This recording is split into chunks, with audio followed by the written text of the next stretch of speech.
Good morning, students. Welcome back again in our next concept about coordination, concept and importance. सबसे पहले कल के लिए मैं सॉरी चाहूँगा, ड्यू टू इलेक्ट्रिसिटी प्रॉब्लम हमें कल थोड़ी सी प्रॉब्लम का सामना करना पड़ा। आई होप कि आप लोगों ने कोऑपरेट किया होगा लास्ट वीडियो में, एंड आई होप कि आज हमें इस तरह की कोई इशू ना हो, कुछ प्रॉब्लम ना हो और हम अपनी क्लास में कंटिन्यू कर सकें। आज हम कोऑर्डिनेशन के बारे में पढ़ रहे हैं।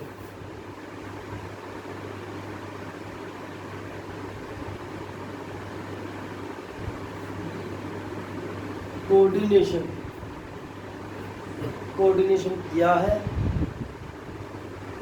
इसकी ज़रूरत क्या है, इसके बारे में आज हम पढ़ेंगे। एक कहावत है बड़ी अच्छी, 1 + 1 = 11, 1 और 1 11।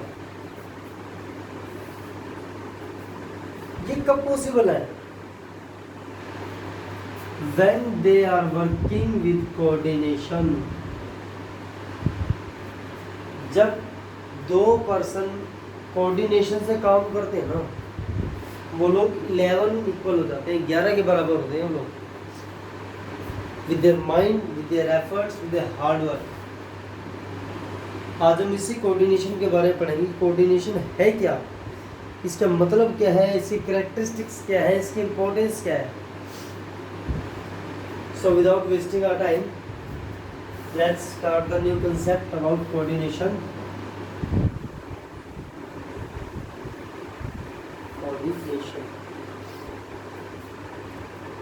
It refers to the process through which harmony is established among different activities of an organization so that organization object can be successfully achieved, also known as synergism of resources. The democracy meaning of coordination is report. Thus, coordination is a synchronize the various activities of an organization in the context of a business unit. The meaning of the coordination is to balance the various activities so that objective of business can be easily achieved. Let's translate it in Hindi. कि coordination एक process है। Under this process, इस process के अंदर क्या होता है कि बिजनेस की ओवरऑल सभी एक्टिविटीज़ को क्या किया जाता है, कंट्रोल किया जाता है। ओवरऑल एक्टिविटीज़ को कंट्रोल करते हैं, जिससे कंपनी उसके जो ऑब्जेक्टिव्स होते हैं उसको अचीव करने में ईजी फील करती है, मतलब कि ईजिली उनको अचीव कर सकते हैं। जो गोल्स, जो ऑब्जेक्टिव कंपनी ने गेन करने हैं उसको वो प्राप्त कर सकती है। Let's going for a definition of the coordination. The coordination is the essence of management for the achievement of achievement of harmony of individual efforts toward the accomplishment of group गोल।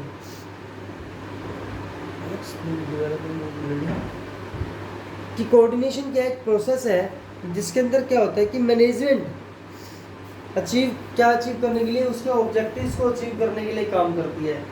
और second इसकी जो definition है कि coordination is the process whereby an exclusive executive development orderly pattern of group efforts among the subordinates and secure unity of action in pursuit of a common purpose. Coordination क्या होता है कि coordination process है जिसके अंदर क्या होता है कि जो मैनेजमेंट होती है वो अपने वर्कर्स, अपने एम्प्लॉयज़ को इकट्ठा करती है, इसके लिए एक कॉमन ऑब्जेक्ट के लिए। नॉर्मली बिजनेस का एक ऑब्जेक्ट होता है earning profit, but today it is a time of competition for the every business, and here they have many objects which they have to fulfill for the society or to gain the maximum profit, which is the mainly like good quality of products, giving them better service, and treat them very politely, and overall there are many objectives जिसको वो लोग coordination से प्राप्त कर सकते हैं। इसके features के बारे में पढ़ाएंगे, कैरेक्टरिस्टिक्स के बारे में।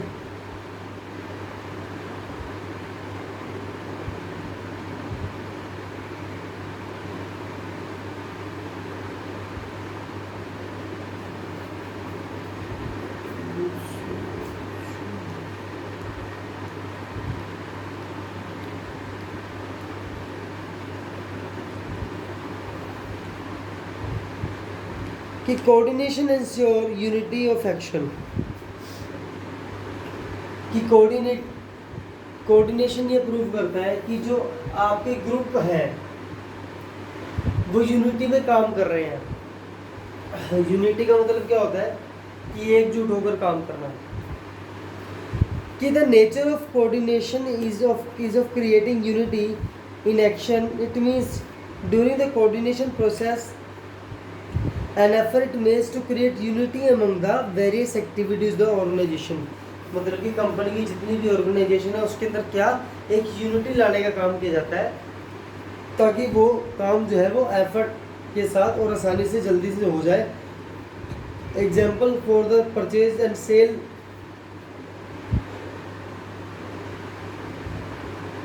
Department have to coordinate their efforts to supply of goods and take place according to the purchase order। मतलब कि क्या है, जैसे परचेज और सेल को बढ़ाने के लिए जो एक्टिविटीज़ में तालमेल होना बहुत ज़रूरी है। कि मान लीजिए जो हम सामान परचेज कर रहे हैं उसको परचेज करने के साथ साथ मार्केट में उसकी डिमांड को बढ़ाना, उसकी सेल को बढ़ाना, ताकि जो सेल परचेज का प्रोसेस है वो लगातार चलता रहे। Coordinate is a continuous process. Coordination क्या है? कॉन्टिन्यूस प्रोसेस है। बिजनेस के अंदर नॉर्मली जितने भी प्रोसेसेस होते हैं दे आर ऑलवेज भी कॉन्टिन्यूस। बिजनेस के सभी प्रोसेस जो होते हैं वो कॉन्टिन्यूस प्रोसेस होते हैं।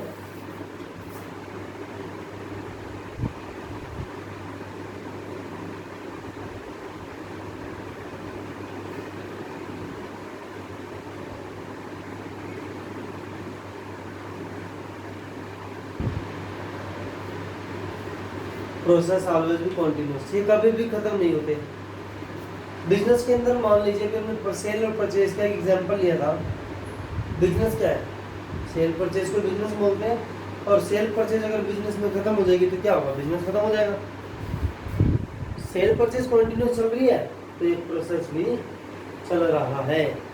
This implies this is an continuous process. Coordination is an all preserve function। Preservedness refers to that truth which is applicable in all sphere and place uniformly। मतलब कि कोऑर्डिनेशन को क्या है कि हम हर जगह पर अप्लाई कर सकते हैं। यहाँ पर इसका मतलब क्या है? कोऑर्डिनेशन हर जगह आपकी लाइफ के हर एक एग्जाम्पल में, हर एक लेवल पर आकर के ये जो है एक अप्लाई हो सकता है। मतलब कि इट इज यूनिवर्सल ट्रूथ बोल सकते हैं एक टाइप से, जो हर जगह पर फिट होता है। इसके बाद coordination is responsibility of all manager. कि कोऑर्डिनेशन एक प्रोसेस के साथ साथ रिस्पॉन्सिबिलिटी भी है। It is an responsibility also.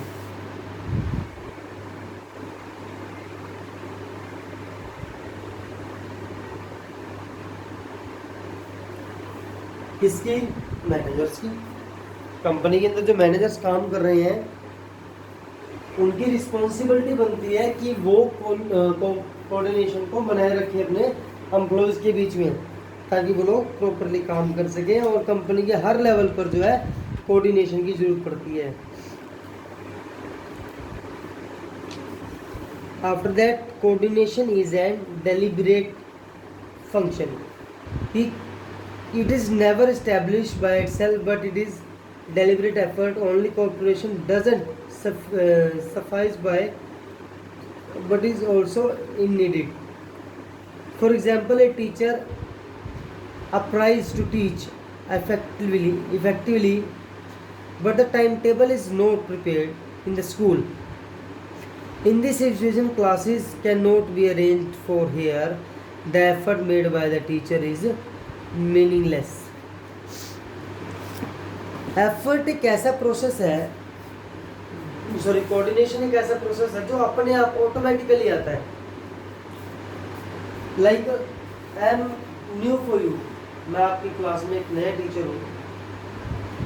I try my best, मेरा फर्स्ट एक्सपीरियंस है लाइक ऑनलाइन किसी को पढ़ाना,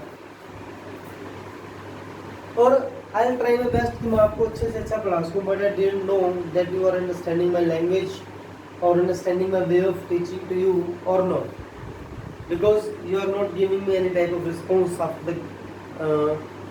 after the class. I tell you every time, please give me response, yes, no, good, better, what is I have to improve in my videos, in my way. आप लोग नहीं बताते हैं। छोटे कंसेप्ट पे आते हैं कि यहाँ पर ये कह रहा है कि टीचर अपने बच्चों को पढ़ाना चाहता है इफेक्टिवली, बट जो स्कूल है वो उसको टाइम टेबल नहीं दे पा रहा है, उसको टाइम टेबल नहीं दे रहा है। इससे क्या होगा कि जो टीचर है उसका वर्क जो है वो मीनिंगलेस हो जाएगा, उसका जो एफर्ट है वो बिल्कुल ज़ीरो पड़ जाएगा, because he is not getting his class at proper time. इसके बाद हम आते हैं कि coordination is essence of management, मतलब कि कोऑर्डिनेशन की मैनेजमेंट से क्या अटैचमेंट है उसके बारे में पढ़ेंगे हम, कि जो फंक्शंस ऑफ मैनेजमेंट पढ़े थे like planning, organising, staffing, directing and controlling, इन 5 लेवल्स पर आकर के कोऑर्डिनेशन की कहाँ जरूरत पड़ती है, अब बात उसकी हो रही है।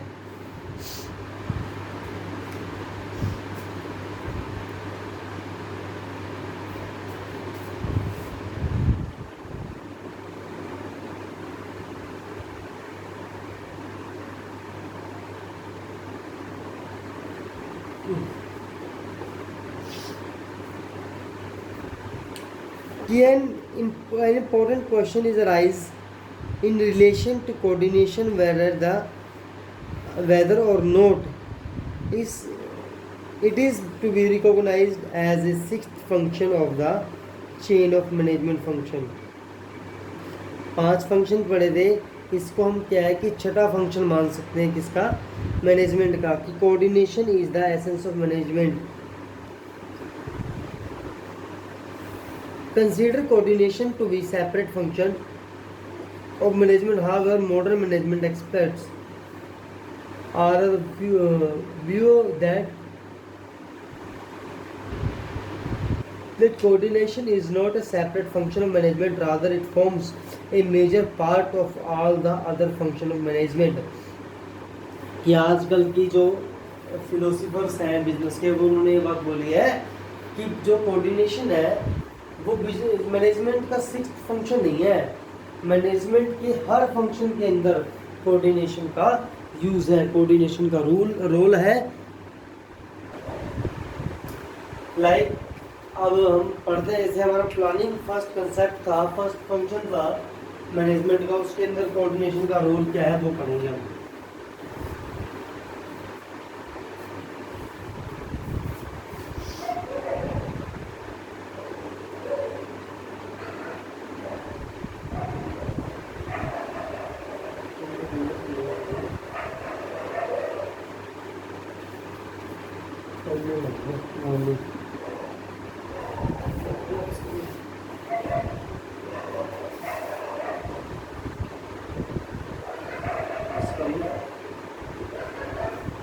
प्लानिंग के अंदर और क्या है कि while performing the function of planning, coordination forms the centre और focus of thinking the manager. कि कोई भी मैनेजर है, मान लीजिए किसी बिजनेस का, उसको प्लानिंग के अंदर कोऑर्डिनेशन की जरूरत कैसे पड़ती है कि planning is undertaken to keeping in mind the various activities being performed by the different departments of an organisation. मतलब कि प्लानिंग के साथ साथ दिमाग में ये बात को भी फिट करके रखना पड़ता है कि बिजनेस की जो वेरियस एक्टिविटीज़ जो डिपार्टमेंट्स परफॉर्म करेंगे वो किस तरह से करेंगे, यानी कि डिफरेंट डिपार्टमेंट्स को क्या क्या ड्यूटी आपने देनी है, आपकी प्लानिंग के साथ उस काम को भी करना पड़ता है। इसके बाद आती है इन ऑर्गेनाइजिंग ऑर्गेनाइजिंग के अंदर क्या होता है कि while performing the function of organising the manager has to make efforts to establish coordination among the various department as well as the various people working the same department. Organising में जहाँ पर उसको रिसोर्सेज इकट्ठा करने हैं वहाँ पर उसके साथ साथ उसको ये बात भी देखनी है कि जो डिपार्टमेंट्स हैं जिनको वो काम हैंडओवर करेंगे उनके साथ साथ जो लोग डिपार्टमेंट्स में काम कर रहे हैं उनके अंदर भी कोऑर्डिनेशन को बनाए रखना। स्टाफिंग कि even the performing the function of staffing the manager is also considered about the coordination. It is the efforts to fill the position and with capable and the experienced people so that the various section will be business may prove without any hand hardness। यानी कि staffing के अंदर with the coordination of manager जो staffing यानी कि उसको ये बात देखनी है कोऑर्डिनेशन के साथ कि जो वो काम दे रहा है वो particular person perfect person professional person को दे ताकि उसे बिना किसी प्रॉब्लम के काम करने में आसानी हो। इसके बाद आता है डायरेक्टिंग। ये डायरेक्टर को क्या है, it give the priority to coordination while the issuing orders of instruction to a subordinate he has to keep in mind the effect they will not have to other people। मतलब कि वो कभी भी क्या कर रहा है, मान लीजिए कोई नई प्लानिंग आई है कंपनी में, उसको वो हैंड ओवर कर रहा है, किसको हैंड ओवर करेगा, अदर डिपार्टमेंट्स को हैंड ओवर करेगा। तो उसके दिमाग में ये बात फिट होनी चाहिए कि उनका कोऑर्डिनेशन ऐसा हो कि अगर मान लीजिए बिजनेस पर कोई इफेक्ट पड़ने वाला है तो एम्प्लॉयज़ तक वो बात ना जाए। That's called coordination. It's the coordination of employees का कोऑर्डिनेशन है वो जिसके द्वारा वो बिजनेस को और ऊपर ले जाते हैं। लास्ट आता है कंट्रोलिंग कि कंट्रोलिंग में कोऑर्डिनेशन बहुत ज़रूरी है because the coordination the result going to be in the favour of company की फेवर में रिजल्ट आता है। Coordination needs at all level of management is responsibility of managers. कि कोऑर्डिनेशन क्या है, इसका मतलब कि all the levels of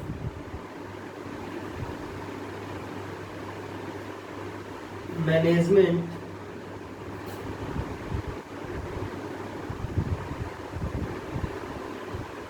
coordination is important. ठीक है ना।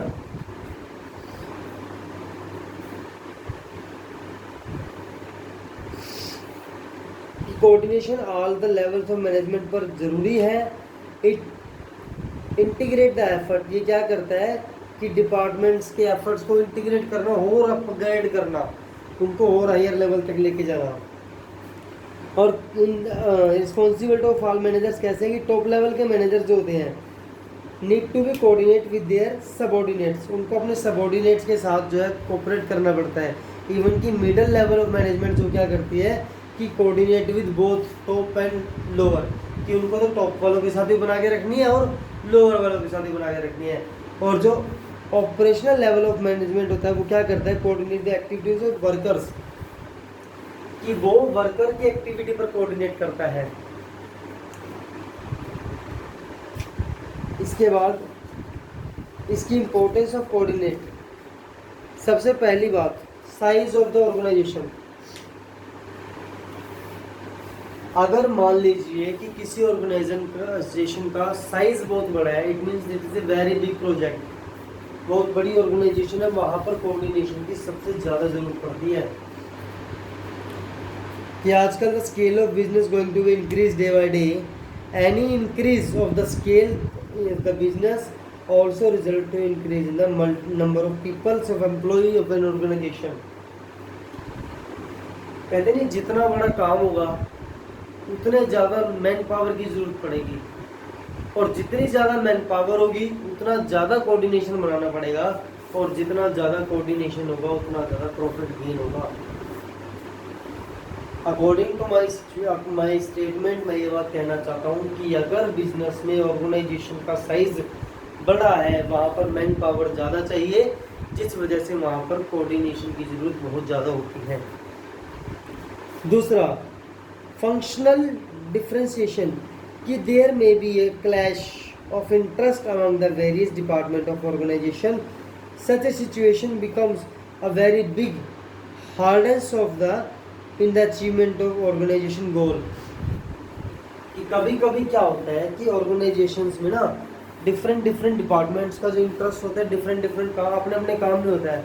वो लोग अपना काम तो कर रहे हैं बट कोऑपरेशन से काम नहीं कर रहे हैं, ठीक है ना। कि मान लीजिए एक डिपार्टमेंट अकाउंट्स का डिपार्टमेंट है, उन्होंने अपना काम तो कर दिया, लेकिन जो एम्प्लॉयज़ है वो अपना काम प्रॉपरली नहीं कर रहे हैं, तो वहाँ पर जो कंपनी को बहुत ज़्यादा मुश्किल का सामना करना पड़ता है। और इन सिचुएशन से बचने के लिए कंपनी को क्या करना पड़ता है, कोऑर्डिनेशन करके चलना पड़ता है। स्पेशलाइजेशन कि in every organization in order to available the benefits of specialization one main activity is divided into the various sub activities and each of these are allotted a different person who are expert in their particular सब activity. कि company में क्या होता है कि किसी एक special activity के लिए ना, आपने कभी बाइक या कार बनती देखी हो, तो उसमें क्या होता है, उन कंपनीज में एक स्क्रू टाइट करने की भी ड्यूटी एक पर्सन की होती है, और वो पर्सन पूरा दिन उस स्क्रू ही टाइट करता है, उसके अलावा वो कोई काम नहीं करता। That is called specialization. कि every person wants to do his work in his own way without having any record with the total work. कि उसको क्या करना चाहिए कि अपना काम, केवल अपने काम पर ध्यान देना चाहिए, ना कि पूरे वर्क पर। नेक्स्ट वर्क जैसा भी होगा डजेंट मैटर, कि वो अपना काम अच्छे से करे। दैट्स कॉल्ड कोऑर्डिनेशन, उसे ही कोऑर्डिनेशन कहा जाएगा। And interdependence of different processes. कि the next major point which delineates the importance of coordination is that the various units of an organization are independent. The higher of independence among these units, the greater need of coordination. मतलब कि business की जितनी भी department, जितनी भी organisation है, सभी की सभी, मान लीजिए एक बिजनेस की 4-5 ऑर्गेनाइजेशन है, सभी इंडिपेंडेंट होती हैं, सभी अपने अपने लेवल पर काम कर सकते हैं, बट जितनी वो इंडिपेंडेंट है उनको उतनी ही ज़्यादा कोऑर्डिनेशन की ज़रूरत पड़ती है, because of they have to make communicate with each other, with each organization, that how they are working their process और working their with the employees, how they are dealing with their employees and all that. कि वहाँ पर उनको क्या होता है कि coordination बनाकर रखना पड़ता है, ताकि वो लोग जो है सक्सेस की तरफ जा सकें। और that was the end of the chapter number 1. I hope कि आपको समझ में आया होगा।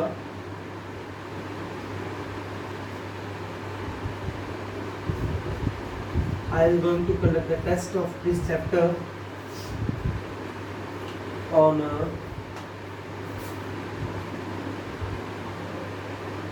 today is Tuesday, Friday I am going to take the test of 20 marks from this chapter. Please be prepared. आपके पास 2 दिन है, तैयारी कीजिए। And the class is over. See you soon in the next class.